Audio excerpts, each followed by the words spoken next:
Olá, sejam bem-vindos à nossa aula de conceitos iniciais.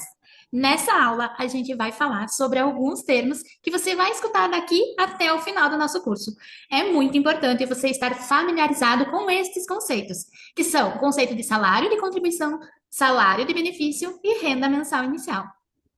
Eu estou muito animada, eu espero que vocês também estejam. Então, vamos lá, vamos começar. Para que servem esses conceitos? Eles são conceitos básicos que você precisa aprender para conseguir calcular o benefício previdenciário. Como eu disse, a gente vai repetir esses nomes durante todo o curso, até o final.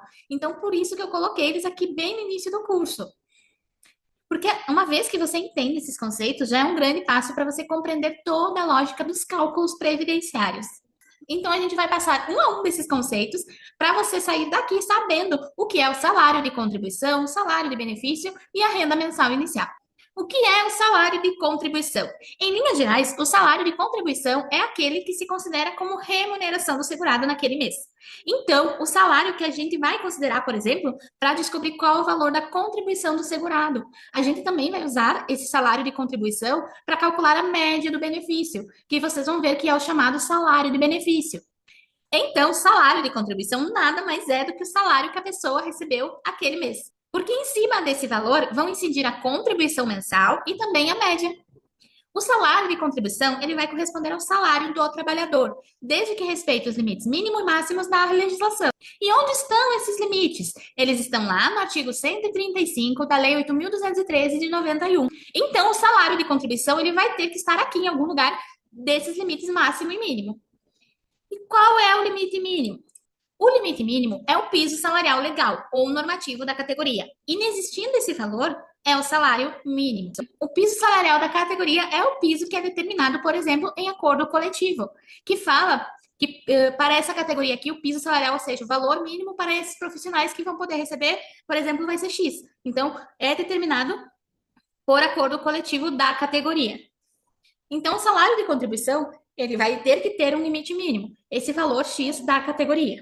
Se não existir nenhum valor, vai ser considerado qual? O salário mínimo. Mas aqui também é importante a gente observar alguns pontos. Olha só. Primeiro passo. Então, você vai ter que verificar se existe acordo ou convenção coletiva que fixa o piso salarial. Se existir, aí você vai saber qual o limite mínimo vai ser esse piso salarial. Depois, você vai ter que ver, pois existem alguns estados que eles possuem um piso salarial diferente do piso nacional. O que isso quer dizer? Que o próprio estado, ele pode definir o seu piso mínimo. Não são todos, mas tem alguns estados que se utilizaram dessa prerrogativa da Lei Complementar 103 de 2000. Nessa descrição da aula vai ter um link aqui embaixo de quais estados têm esse piso salarial diferente do nacional, né? Então é importante você saber isso também. Então você verificou, não tem acordo coletivo, que é o primeiro passo, não tem piso salarial do Estado. Caso não se aplique nenhuma das duas opções anteriores, será considerado então o salário mínimo nacional. Você vai seguir sempre esse passo a passo para saber qual é o valor do limite mínimo do salário de contribuição. Salário de contribuição, para quem está iniciando do zero, aonde vou encontrar esse salário de contribuição? Eu vou ver esse salário de contribuição lá no CNIS do cliente. Depois eu vou ter aulas sobre análise do CNIS. Eu vou mostrar bem certinho para vocês aonde vai encontrar lá o salário de contribuição no CNIS do segurado, ok? E qual é o limite máximo? É o teto do INSS. Então vamos ver aqui um caso prático que vai ajudar a entender melhor. Vamos lá. Vamos supor que no mês X, o teto do INSS foi R$ 7.500. E esse é um mês hipotético que eu estou inventando, tá? Vamos supor que o teto foi R$ 7.500. E o salário mínimo nacional, vamos supor que foi R$ 1.400. Vamos lá. Nós temos o Marcos, que ele é um contribuinte individual. A remuneração dele é de R$ 3.000 mensais. Já a Flávia, ela é empregada e ela tem um salário de R$ 9.600 por mês. Só lembrando, o piso salarial, se não tiver valor do salário, desse caso aqui, vamos supor que não tem, né? O salário lá do piso, salarial, acordo coletivo, enfim. Nesse caso, vamos supor que não tem, que é o limite máximo ali do teto de 7.500 e o mínimo é 1.400 salário mínimo, ok? O limite máximo, então, é o teto do INSS, né? Então, a gente vai ter que observar esse teto aqui de R$ 7.500. E no caso do nosso exemplo aqui, o Marcos, ele recebe por mês R$ 3.000. A remuneração dele é de R$ 3.000. Então, nessa escala aqui, do máximo até. Ele está aqui no meio, né? Então, pois a remuneração dele foi maior que o mínimo, que é 1.400, e foi menor que o teto, que é 7.500. Então, para ele dá tudo certo. Esse aqui vai ser o salário de contribuição do Marcos, ok? R$ 3.000. Tá tudo certo até aqui. E a Flávia, gente, a Flávia, o salário dela é de R$ 9.600. A remuneração da Flávia é de R$ 9.600. Só que esse valor, ele está acima do teto. Então, qual vai ser o salário de contribuição que a gente vai usar nesse caso? Quando a gente for calcular o valor da contribuição dessa pessoa, que, por exemplo, vamos supor, é uma pessoa que é contribuinte individual, e ela contribui, ou como, por exemplo, o próprio Marcos, ele contribui, contribuinte individual, vamos supor, sobre 20% ali do valor da renda do Marcos, que dá R$ 600. Essa vai ser a contribuição dele. Fazendo o cálculo, esse cálculo a gente descobre o valor da contribuição dele bem certinho. Então, é o valor que ele vai pagar para o INSS. Agora, a Flávia. A Flávia, ela vai pagar sobre os R$ 9.600 ou ela vai pagar o percentual sobre os 7.500, que é o teto? Ela vai pagar sobre os R$ 7.500. Por quê? Porque os R$ 9.600, eles estão acima do limite máximo. Então, o teto do salário de contribuição vai ser o valor do salário de contribuição da Flávia nesse mês, ok? Porque o salário dela foi acima do teto. Aí você me pergunta, beleza, entendi esses exemplos aí que você falou, e tem o contribuinte individual, que tem a empregada, mas você não sabe o que é cada uma dessas categorias, né? Porque muitas vezes alguns alunos aqui estão começando do zero, não sabem que é um contribuinte individual, uma empregada, mas fica tranquilo que a gente tem uma aula de segurados, que essa aula é uma aula bem inicial mesmo, tá, gente? Só para vocês entenderem os conceitos. Mais para frente a gente vai aprofundar tudo. Para vocês terem uma noção, vamos ter 2 módulos inteiros só sobre salário de benefício. Isso aqui é só uma introdução para você conseguir captar as próximas aulas quando eu for repetindo esses nomes, ok? E o segurado facultativo? Segurado facultativo. Quem é esse segurado? A gente vai ter uma aula também só de segurado da RGPS, tá?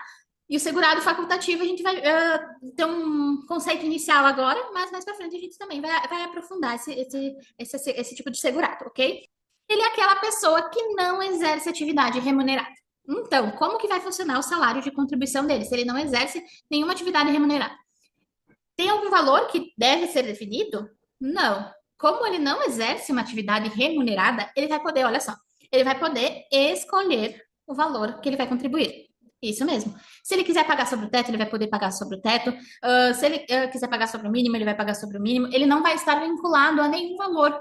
Por quê? Diferente, por exemplo, de uma pessoa que é empregada, ela está vinculada ao valor do salário que ela recebeu da empresa. Então, ela não pode escolher o valor que ela vai contribuir. Ela tem que contribuir sobre o salário dela. Agora, o facultativo ele pode escolher, porque ele não tem uma remuneração fixa. Por exemplo, eu ganhei R$ 2.000, mas eu quero pagar sobre o teto. Ela não pode fazer isso, porque ela está vinculada ao valor que ela recebeu da empresa. Agora, o segurado facultativo, não, ele tem essa liberdade desde que observe os limites legais ali, do mínimo e do máximo. Ele tem toda essa gama de opções para definir qual vai ser o salário de contribuição dele. Lembrando também que quanto maior o valor do salário de contribuição dele, no final das contas, a média dele vai subindo. Porque quando a gente faz a média, a gente soma todos os salários e divide pelo número de salários, certo? O salário de contribuição ele também vai ser utilizado para descobrir o valor de contribuição de cada mês, ou seja, o valor que o segurado vai pagar para o INSS naquele mês específico. E como que eu vou descobrir esse valor? Nós temos uma fórmula, basta você multiplicar o salário de contribuição pela alíquota da contribuição, que é dada por lei. A alíquota é dada por lei. E qual que é essa alíquota de contribuição? O valor da contribuição mensal. Portanto, vai ser o salário de contribuição, que foi a remuneração da pessoa daquele mês, modificada pela alíquota, que é o percentual. Então, vamos a um exemplo aqui para vocês entenderem, no exemplo prático para vocês entenderem. No caso do Marcos, a gente viu que o salário de contribuição dele foi de R$ 3.000, certo? Então, qual vai ser o valor da contribuição dele? Se ele for um contribuinte individual, pelo plano normal, ele vai ser 20% dos R$ 3.000, que dá R$ 600, ok? Mas existe uma possibilidade da pessoa pagar pelo plano simplificado. O que isso quer dizer? Quer dizer que ele vai pagar um percentual reduzido. Mas aí ele vai ter que ter algumas condições diferentes, tem algumas condições diferentes. Por exemplo, essa pessoa que paga pelos 11% não vai poder se aposentar por tempo de contribuição. Ele tem alguns direitos reduzidos, mas tem pessoas que preferem, porque a pessoa já sabe que vai se aposentar só por idade, por exemplo, não vai precisar, não vai se aposentar por tempo de contribuição. Então, ela pode escolher pagar aqui pelos 11%. A gente também vai falar sobre isso mais para frente. Mas aqui é só para vocês entenderem o contexto. Se ele pagar 20%, o valor da contribuição mensal que ele vai pagar para o INSS todo mês vai ser de R$ 600. E se ele pagar 11%, vai ser de R$ 154. Já o salário de benefício. O que é o salário de benefício? O salário de benefício a gente usa para calcular a renda mensal inicial. Então, ele é a base do cálculo da renda mensal inicial. O que ele é hoje? Ele vai ser calculado, vai ser a média aritmética simples de todos os salários de contribuição recebidos pelo segurado a partir de julho de 1994. Então, hoje, a gente vai fazer o quê? A gente vai somar todos os salários da pessoa e dividir pelo número de salários que ela tem desde julho de 1994. Vamos fazer uma média. É uma média simples, igual a gente aprendeu lá na escola. Então, a gente vai fazer aqui, ok? Antes da reforma da Previdência, a emenda 103 de 2019, o salário de benefício ele era calculado de uma forma diferente, uma forma que era mais vantajosa para o segurado. Mas eu não vou entrar aqui nesse cálculo agora, porque a gente vai ter várias aulas para falar do salário de benefício e lá a gente vai falar sobre como funcionava antes da reforma da emenda 103 de 2019 e o que você precisa saber agora é que hoje o salário de benefício é calculado dessa forma. Ele é a média de todos os salários de contribuição após julho de 94, ok? Então, agora nós vamos dar um exemplo. Vamos usar o exemplo do Marcos, né? Como que a gente vai fazer para encontrar o salário de benefício dele? A gente vai somar todos os salários de contribuição. Vamos supor que aqui a renda dele foi aumentando, ó, era 3 mil, aumentou para 3.500, depois até baixou ali 3.220. Então, ele não tem uma contribuição fixa. Então, a gente vai fazer, a gente vai somar e aí a gente vai dividir. E aí a gente vai encontrar, então, a média que vai ser o salário de benefício dele. Em regra, então, a gente vai somar todos os salários de contribuição, ou seja, as remunerações de todos os meses e dividir pelo número de meses para encontrar o salário do benefício. Mas tem alguns pontos que a gente tem que observar nesse cálculo. Por exemplo, a gente também, após a emenda 103 de 2019, pode fazer exclusões. Isso mesmo, a gente pode fazer exclusões em alguns salários, dos salários menores que reduzam a média da pessoa, por exemplo, e assim a gente pode aumentar a média, do salário de benefício da pessoa. Então, a gente pode excluir os menores salários. Mas tem regras, para isso, né? E a gente não pode fazer de qualquer jeito, a gente não pode excluir de qualquer jeito. E a gente também vai falar isso nos módulos de salário de benefício. Então, fique tranquilo que a gente vai aprender a fazer tudo isso. Todos os benefícios previdenciários, eles usam o salário de benefício como base. Então, por isso, o salário de benefício ele é tão importante, porque a gente vai usar o salário de benefício em todos os benefícios previdenciários, com exceção do salário família e do salário maternidade, porque esses eles têm umas regrinhas, uns cálculos um pouco diferentes. Mas também teremos uma aula para cada benefício, então a gente está só no começo dessa jornada. Vamos com tranquilidade, vai dar tudo certo. Eu quero explicar o passo a passo para quando você chegar lá na frente, você pegar o fio da meada, ok? O salário de benefício ele também deve respeitar os limites mínimos e máximos, ok? O limite lá que a gente falou anteriormente.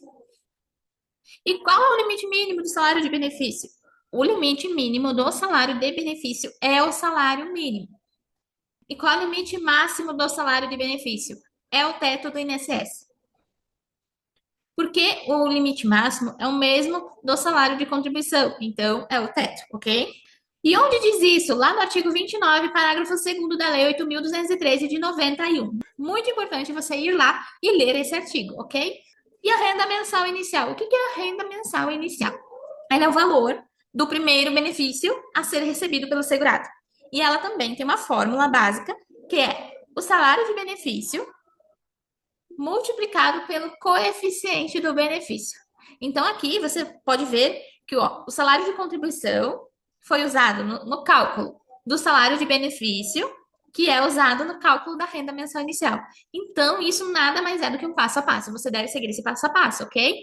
Você vai ter que saber primeiro qual é o salário de contribuição, que a gente vai encontrar lá no CNIS, para a gente conseguir calcular o salário de benefício, que é a média aritmética simples. E aí depois você vai usar o salário de benefício para encontrar a renda mensal inicial, exceto no caso do salário família e do salário maternidade, que são os cálculos diferentes que a gente tem.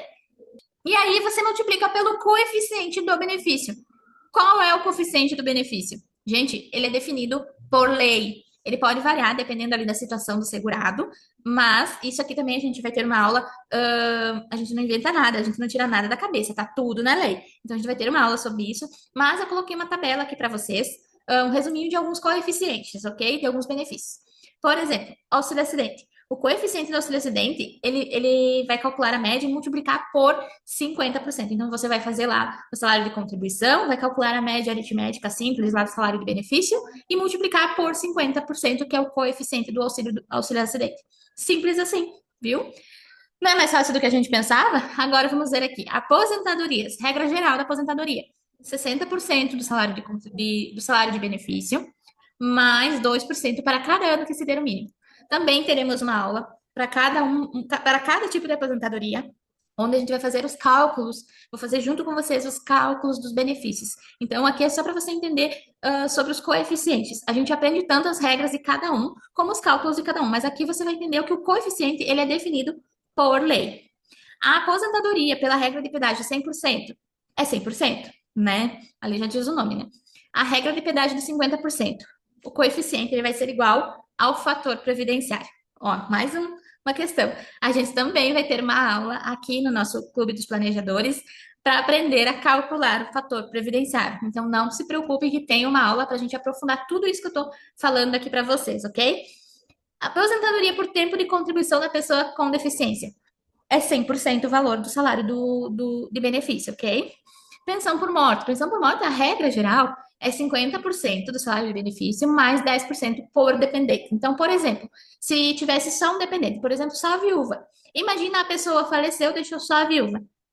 Quanto que vai ser a pensão por morte? Vai ser 50% do salário de benefício do falecido mais 10% porque só tem um dependente que é a viúva, ok? Então vai ser 60% o valor que ela vai receber.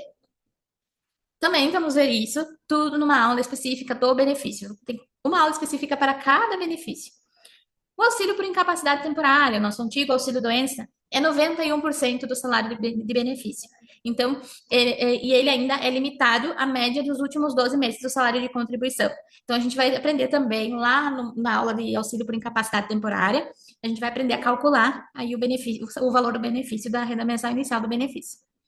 Agora foi só para vocês entenderem que você não vai ter que inventar nada, tá? A lei fala qual é o coeficiente. Aí eu coloquei para vocês alguns artigos que falam sobre os limites mínimo e máximo do salário de benefício, que é importante você perceber aqui. É que a Constituição, a nossa Constituição Suprema, ela fala que nenhum benefício que substitua o salário de contribuição ou rendimento do trabalho do segurado terá valor mensal inferior ao salário mínimo. Olha só, então a gente está vendo que o salário de contribuição tem aquela questão do piso da categoria. O mínimo do salário de benefício é o salário mínimo, e a Constituição está falando que o mínimo da renda mensal inicial também é o salário mínimo. Mas olha o que ela fala aqui: benefício que substitua o salário de contribuição ou rendimento do trabalho. O que isso quer dizer?